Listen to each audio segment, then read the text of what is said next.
राधा वल्लभ श्री हरिवंश। गुरुदेव भगवान, आपके चरणों में दंडवत प्रणाम। गुरुजी, मुझ अदम से पापी से पाप कर्म बन गए हैं जिसकी माफी भी नहीं हो सकती। आप श्री के सामने आने की हिम्मत भी नहीं थी। पता नहीं कैसे आपकी कृपा से आपके समीप आ गया हूँ। मुझ देखो, हम ये तो नहीं जानना चाहेंगे कि आपने क्या पाप किया, पर हम ये जानना चाहते हैं कि जो पाप एक बार आपसे हो गया वो पुनरावृत्ति तो नहीं कर रहे हैं। एक बार गलती हो जाए तो वो क्षमा के काबिल होता है, कोई भी हो, जान के भी हो जाए तो वो कह रहा है जरूर जान के हो गई, पर वो अज्ञानी है, वो नहीं वास्तविक जानता। अब अगर वो गलती पुनरावृत्ति हो रही है, अब वो अक्षम्य हो जाती है। तो हमें देखना है कि अगर कोई भी हमसे ऐसी गलती हो गई जिसका हमें हृदय में पश्चाताप है कि नहीं होना चाहिए, कोई भी गलती हो, फिर हम दोबारा नहीं होनी चाहिए। अगर दोबारा नहीं होगी तो भगवान कहते हैं हम तो हम सर्वपापेभ्यो मोक्षयिष्यामि मा शुचः। अगर आप जान गए हो कि हमसे पाप हो गया है तो अब दोबारा ना हो। बात ध्यान रखना, दोबारा ना हो तो पहले वाला जो हो गया है कुछ और करने की जरूरत नहीं, प्रायश्चित करने की जरूरत नहीं। प्रभु का नाम जप करो, उनके आश्रित रहो, वो सब क्षमा कर देंगे, बड़े कृपालु हैं वो। पर अगर बार बार वही करते रहो, कहते रहो क्षमा करो, तो फिर दंड से नहीं बच सकते। ये पक्की बात समझ लो। आज सत्संग में सुना कि ये सब बुरा जो मैं अभी तक कर रहा था गलत है, और आज निश्चय किया कि अब लो नशानी अब ना नसीहो, और भगवान का भजन करने लगे तो भगवान कृपा करके सब वो नष्ट कर देंगे, सब माफ कर देंगे। लेकिन आज कहने के बाद फिर आप वही बार बार करेंगे तो प्लस हो जाएगा, फिर झेलना मुश्किल हो जाएगा। ये जो भगवत शरणागति से बचाव पक्ष है वो ये कि अवलव नशानी आज तक होता रहा। हे नाथ, आप ऐसा बल दीजिए कि दोबारा हमसे गलती ना हो। कोई भी गलती, खान पान व्यवहार, कुछ भी गलतियां किसी से भी हो सकती हैं, तो आगे से गलती ना करो। प्रायश्चित अंदर यही जो जलन हो रही है, आपको पछतावा हो रहा है, यही प्रायश्चित हो। नाम जप करो, प्रभु के आश्रित रहो, नाम जप नहीं हो रहा, नाम कीर्तन करो, कीर्तन राधा राधा राधा राधा राधा। इसके लिए थोड़ी हमें मन की जरूरत है। होता नहीं कि हमारा मन प्रभु में नहीं लग रहा, वो तो बहुत अच्छे साधक हैं जो मन को लगाना चाहते हैं। मन नहीं लगा पर जबान राधा राधा राधा राधा राधा रा अहो वत्सो पचतो गरियान यज्ञ भाग्य वर्तते नाम तुभ्यम। अहो माने आश्चर्य की बात है कि वो चांडाल भी परम पूजनीय हो जाता है जिसकी जिह्वा पे हरि नाम हो। तो आपको तो राधा नाम मिला जो स्वयं हरि जपते हैं, तो राधा राधा जबान से बोलो। हमारा भजन नहीं होता, वो सिद्धों का भजन होता है। भजन के लिए प्रयत्न करना होता है।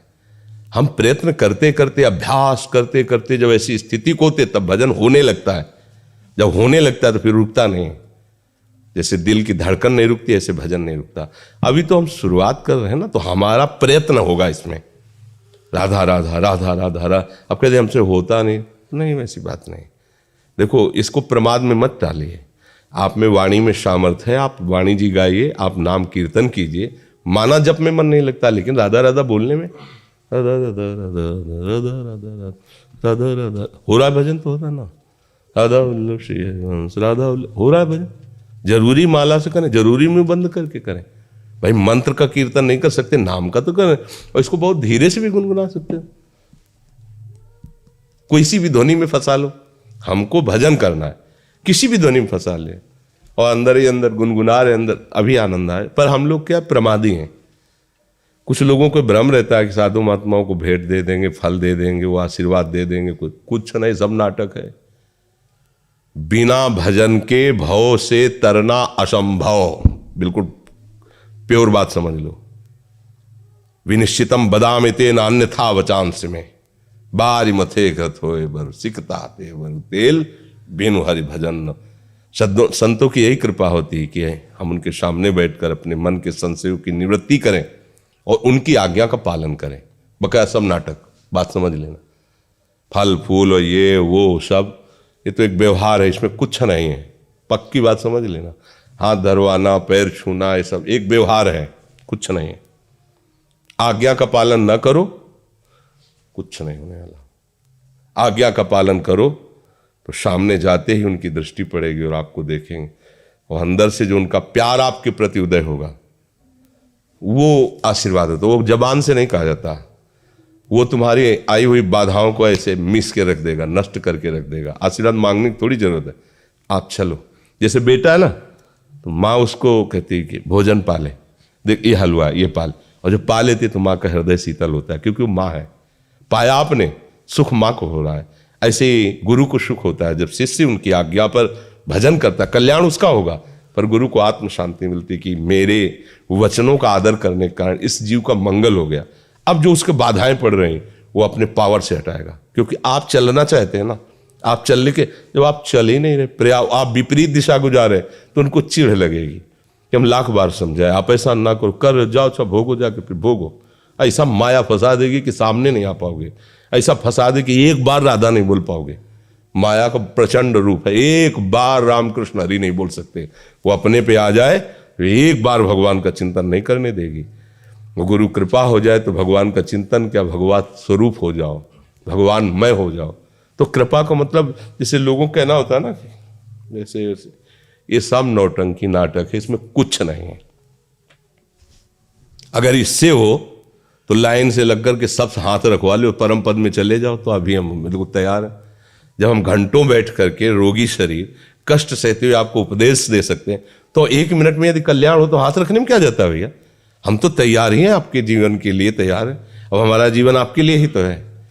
जो शास्त्रों का स्वाध्याय जो संत गुरुजनों से सुना, उस बात को शोध के अनुभव करके वो आपको बताए, तो हम बताएं कि भैया ऐसे सीधे रख दें।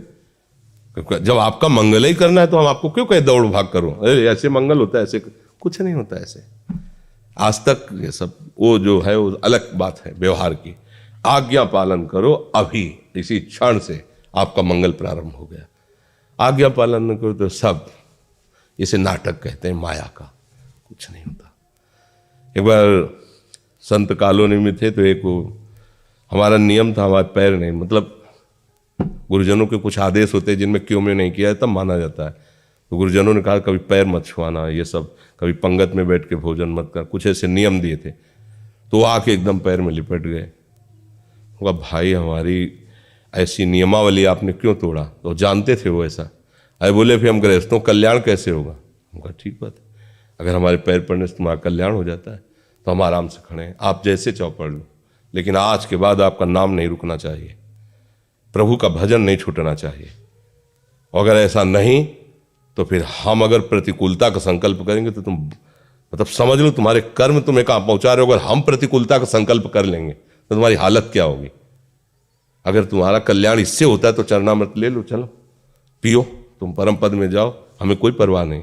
लेकिन इससे नहीं होता, नाम जब से होता। संतों ने कहा राम बोलो, हरि बोलो, कृष्ण। अब तुम्हें कुछ किसी के आशीर्वाद की जरूरत नहीं, बस उसमें लग जाओ, जो कुछ चाहिए वो अपने आप सब विधान कर देंगे भगवान, आप केवल लग जाओ। अब लगो ना तो ये सब नाटकबाजी, इससे इस पर हमें विश्वास नहीं। बचपन से हम इस पर चलना आपको पड़ेगा। बड़े बड़े सिद्धों के पास दर्शन किए, बातचीत, चलना आपको पड़ेगा। हमें उनसे क्या लाभ मिला, जो हम 10वें वर्ष नहीं समझ सकते थे वो 1 सेकंड में समझा दिया। बात हमारी समझ में आ गई और हमारे चलने के लिए अंदर उत्साह आ गया। पर चलना आपको पड़ेगा, आप ना चलें तो कोई ऐसे नहीं पहुंचा पाएगा, पक्की बात है। नहीं तो भगवान सामने खड़े और अर्जुन को उपदेश कर रहे हैं अपनी प्राप्ति का, सामने खड़े कह रहे हैं कि अनन्य चेता सततम यो माम स्मृति नित्यशा तस्याम सुलभा पार्थ। सामने खड़े हैं, ये नहीं कह रहे मेरा दर्शन कर लो सुलभ हो गया दर, मुझे तुम देखते हुए भी नहीं देख पाओगे, मेरा अनन्य चिंतन करो, उसके लिए मैं सुलभ हो जाता हूं। सामने खड़े बातचीत कर रहे हैं। आए हुए विकारों को सहो, मात्रा स्पर्श सास्तु कौन्ते शीतोष्ण सुख दुखदा, इनको सहो, ये नाशवान है, तुम मेरा साक्षात्कार कर लोगे। मतलब समझो, भगवान सामने खड़े हो, चिंतन करो। तो संत जन कहते भगवान का चिंतन करो, अगर नहीं करोगे तो नहीं समझ पाओगे, इसलिए सावधान चलो।